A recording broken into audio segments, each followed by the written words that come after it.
Never say never. Okay, so we're going to take this whole thing to the next level. We started the chapter by looking at linear functions. What's the degree of a linear function? What's the exponent of a linear function? 1. Then we talked about quadratic functions. What's the highest degree on a quadratic function? 2. And then we talked about power functions, which can have as high a power as you want, but they only have one term. Now we are going to put those two ideas together and just open it up to any kind of polynomial that you would like. So polynomial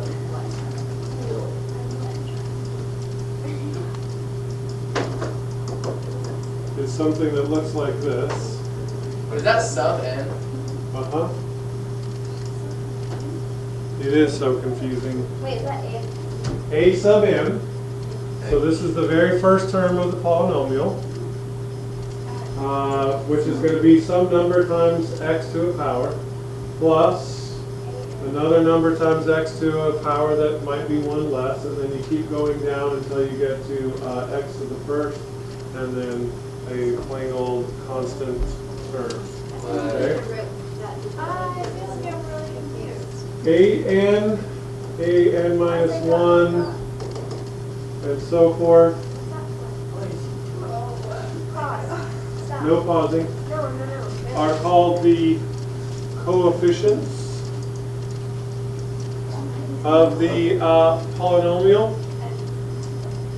And a sub n, Can you slow down?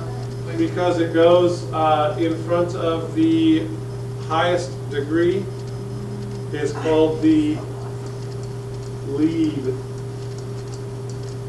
Plus or T? coefficient.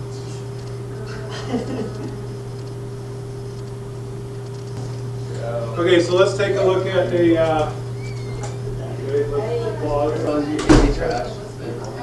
All right, so let's take a look at an example. Give me a number. 5. 7. 5. Then we go to Give me another number. 2. 7. 3. Plus or minus. Plus. Okay, give me another number. 2. Give me another one. What? 8. It's got to be less than 7. 3. 3 minus. Q. Okay, that's a polynomial. Okay?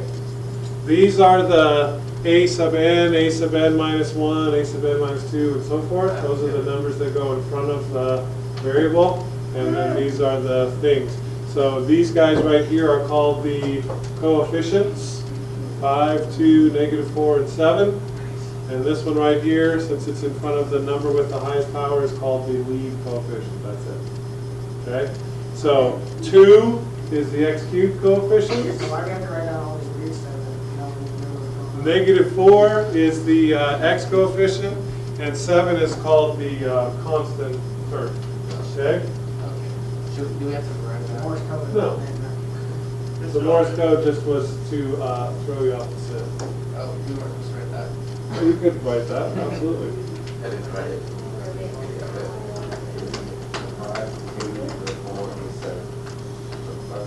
Mr. Orange, is this Friday a half day? Yeah, it is. Is every Friday this month a half day? Good Lord, I wish, but no. Okay, so let's talk about the graphs of these. And you have studied these a billion times before. What is the original polynomial? What's the parent function that this graph comes from? Y equals, or g of x equals x to the what? Cubed. Okay? Since this is cubed, we're transforming the x cubed function. Now the x cubed function, of course, you'll recall is one of our 10 basic functions that we studied long, long ago on the first day of school. It looks something like this. Okay? How is 4 parentheses x plus 1 cubed going to be different from that? Okay, it's going to have a stretch by 4, which means that all of these points here will be 4 times as high as they were originally. So is that about 4 times as high? Is that going to work for you? Approximately. Okay, so it's going to be super stretched out. Left forward. That was a really horrible drawing. And then what? Left. And then it has to go to the left one because of the +1 inside the parentheses. So it's going to be super stretched out and shifted to the left A little bit. 1. Okay? Someone's peeing back. What? What would you say would be the y-intercept of that graph? Where does this graph cross the y-axis? Oh, 1. At negative 1, right? The y-intercept is -1. Okay, let's see. That's just what, it's an x value, or x plus 1, so it crosses at -1. Because you have to cancel that out and make it 0, so that's why it moves to the left instead of the right. Will that always be the case? Yep. All right, let's see if we are correct. So let's take a look at the graph of 4, parentheses, x plus 1 quantity cubed, and see what we've won. Oh, look at that, it's absolutely perfect. That graph looks exactly like the one we drew on the board, okay? All right, let's take a look at another transformed function.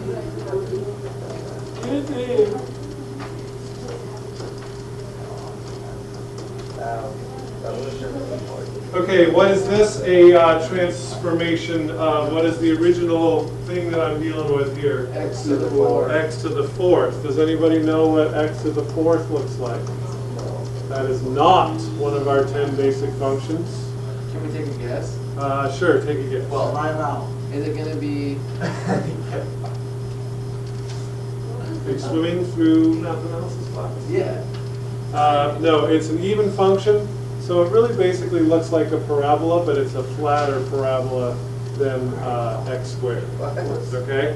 Well, I can show you on the big screen here. X to the 4th just looks like a parabola that's been flattened out a little bit. Okay? No, without. No. That one makes sense. Why are you guys saying no? I don't know. That looks normal. Oh, that looks like oh, I see. You're saying that's the exact same thing. Yeah. Okay, so let's take a look at x squared and see how young you X squared looks flattened out. are. X squared looks flattened out. All right. So I was thinking about this part here. Whatever. You just gave us false information. All right. Let's get rid of this. Okay. No, it was okay. So what I was trying to say is that it's flattened out here, but I guess you're right. It is steeper than like that. Okay, whatever. All right. How many transformations do we have on this graph? We have 1, 2, 3. We have 1, 2, 3. Okay. What do we do first? Flip. Let's flip it. The negative flips it over the x-axis, so it's going to look something like this. Okay. What is the negative? Right. Negative 2 moves it to the right 2. Up. And then it would move it up Beep. 5, like that. Okay. What's that? So. Okay? So all of the graphing shifts and translations and reflections and stuff hold true. I understand that.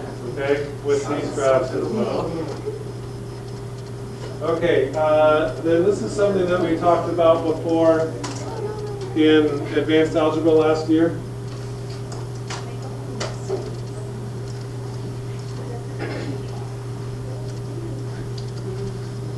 The end behavior of a graph is what it does on either end of the graph, okay? And we talked about this last year. The end behavior of this graph right here, we would call it up, up. Okay, because it goes up here and it goes up over here. The end behavior of this one right here would be down, down. Okay? What's the end behavior of this one right here? Down, up. All right? So there's a relationship between the sign of the lead coefficient and the highest power of the graph. Okay? So if you have a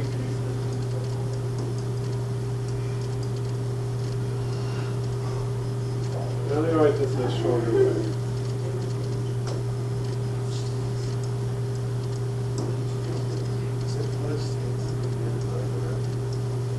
Okay, if your lead coefficient is positive and your highest power is odd, if your lead coefficient is positive and your highest power is odd, Okay, that's not an easier way. then that means that your graph is going to look something like this. It's going to be a down-up kind of deal. Okay? It's down or down up. What's that? It's down up. Yeah. Now, like, how do you know it's gonna be like that? Like, up on that side, down on this. Because what you're doing is you're taking an odd power here, and so you are taking all of these negative numbers and raising them to an odd power, and so you will get a negative number as an answer. And if your lead coefficient is positive, a positive times a negative is still a negative. Okay? Now, if you switch that around and make your lead coefficient negative, then you're going to have the opposite thing, because you're going to take these odd numbers and plug them in. These negative numbers, plug them in, raise them to an odd power, and you'll get what kind of an answer? You'll get a negative answer, because a negative number to an odd power gives you a negative answer. But then since your lead coefficient is negative, a number times a negative is going to be a positive. And so now it's going to look like this, and then the opposite will be true over here. Okay? So odd goes either down, up, or up, down. It just depends on whether the lead coefficient is positive or whether it's negative. Okay? And then it's, What? So that's what's going on with the odd-powered ones. so less than makes it up, down, and greater than makes it down. Is that agreeable? Say that You again. flipped me first. I don't Less than makes it up, down, and greater than makes it down, up. If it's an odd power. Okay? If it's an even power, now if you take a negative number and raise it to an even power, do you get a positive or a negative answer? You get a positive answer, and if I multiply that by another positive number, then I'm still going to get a positive answer. And then same thing over here. A positive number to an even power is going to be a positive answer, times a positive thing is also going to be positive. So you're going to have an up-up kind of deal there. And we're talking about the end behavior. We're talking about what the graph does at either end, at negative infinity or infinity. We don't really care so much what's going on in the middle. And then hopefully you can see that if we switch the sign of the lead coefficient, right, then that's going to flip both of these things, because when you raise the numbers to an even power, they're going to come out to be positive, but when you multiply them by a negative number, they're going to switch and be negative. Can you go back to the figure 4? Okay.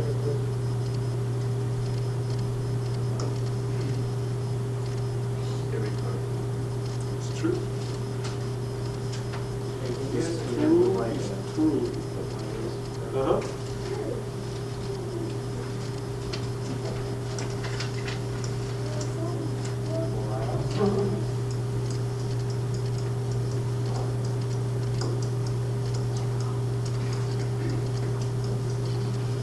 Okay, so let's talk about the end behavior of this function right here. What is the lead coefficient? 1. What is the highest power? 3. Okay? So that means that this graph is going to look like this and this. Alright? Now, we're growing up, getting ready to move out of our parents' houses and go to college. So you have to learn big language. So instead of going down, up, we're going to write this like this. The limit as x approaches negative infinity equals negative infinity. So as x goes farther and farther this way, my graph goes farther and farther down. And the limit as x approaches positive infinity should equal infinity. Yeah. I did this for Brandon's calculator, yeah. So this is a way of saying down, and this is a way of saying up. Okay? How does the limit not exist? Sometimes the limit does not exist. Yes, we'll talk about. Okay, so that says limit equals negative Nope, that says limit as x approaches negative infinity equals negative infinity. Yes, yes, sideways. It's like slanted. Yeah, I would never think of that as being an 8. It's kind of squiggly, it doesn't have the 8 feel to it. Okay, maybe I was a little mischievous. You might have been a little mischievous. Okay, you didn't get that right now. That's my case.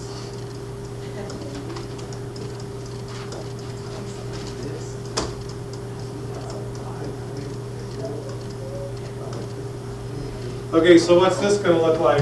I'll go back for a second. Okay. What's this going to look like?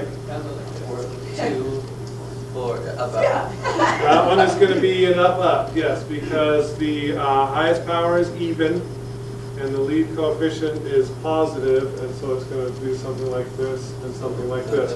We don't know what's going on in the middle, and what's happening in the middle is affected by this stuff right here, but we don't really care about that very much, okay? So I'm going to write on this one, the limit as x approaches negative infinity, and I really should put in of g of x right there, equals what? Infinity. And the limit as x approaches positive infinity of g of x also equals infinity. Okay? So X approaches infinity. Yeah, so as x gets bigger and bigger and bigger and bigger and bigger, the y values get bigger and bigger and bigger and bigger. Okay, and so as X As gets the x smaller. numbers get smaller and smaller and smaller and smaller, the y values also get bigger and Okay, bigger. can you go back to the? Yeah. I didn't get the limit. Neither did Drew. So really I should have a f of x in here. So lim of the limit. Yeah. Taylor, the way a limit can cease to or not exist is if you had a graph and it's going this way here, and it's going that way there. So let's say that this is at 1. Here, as this is a calculus thing, but he just wanted to know. Here, the limit as x approaches 1 from this side is infinity. Here, the limit as x approaches 1 from the other side is negative infinity. So they're two different things, then it doesn't make sense. So what it's doing from the right and the left have to be the same for the limit. Can you go back to the? Okay, ready? Drew, are you ready? Can I go back? Yeah. Just seen the. That's how she won the thing, right? Have you seen that movie, Mr. Ron? Oh, I've seen that movie a ton of times. Isn't it good? Great movie.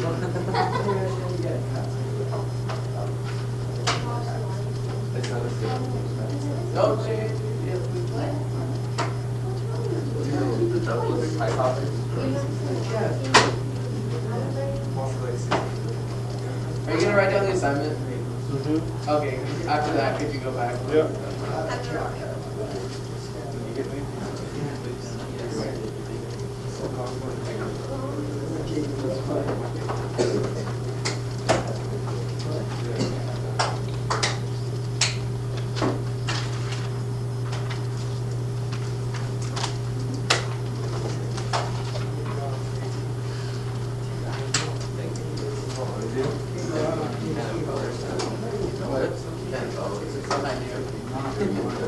you.